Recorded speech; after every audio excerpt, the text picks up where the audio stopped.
Hi అండి, అందరికీ very very good morning.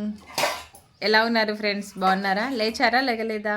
లేచే ఉంటారులేండి. ఇదిగో నేనైతే మా అమ్మ గిన్నెలు సప్పడి ఇంకా అక్కడైతే రోజు తొందరగా లేచి అలవాటు కదా, ఇక్కడ కూడా అట్లనే మెలకు వచ్చింది. లేచేసిన ఇంకా లేచి బ్రష్కి ఇట్లా చేసేసుకొని వచ్చి కూర్చున్న టీ కోసం వెయిటింగు. మా అమ్మని టీ పెట్టదా అంటే ఏముందో తెలుసా, ఆగు నీకు తెలియదు నేను పెడతా అంది ఫ్రెండ్స్. ఇక్కడికి వస్తే ఏ పని చేస్తా అన్నా కూడా మా అమ్మ ఏమంటుంది తెలుసా, ఆగు నీకు తెలియదు నేను చేస్తా, ఆగు నీకు తెలియదు నేను చేస్తా అంటుంది. నాకైతే భలే నవ్వు వస్తుంది.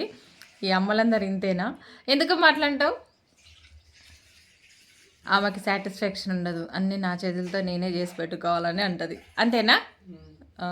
ప్రతిదీ బట్టలు దుకుతా అంటే ఆగు నేను చేస్తాను నీకు తెలియదు అంటది. నాకు ఆ మాట అన్నప్పుడల్లా నవ్వు వస్తుంది ఫ్రెండ్స్. బామ్మ అట్లా అంటుంటే, అరే అక్కడ అన్నీ చేసుకునేది మనమే కదా, ఇక్కడికి వస్తే ఇట్లా ఎందుకంటదని. కానీ మా అమ్మకి అట్లా ఎప్పుడు వచ్చినా అంతే అలవాటు అనమాట. ఏ పనైనా అనినే చేస్తా అంటది.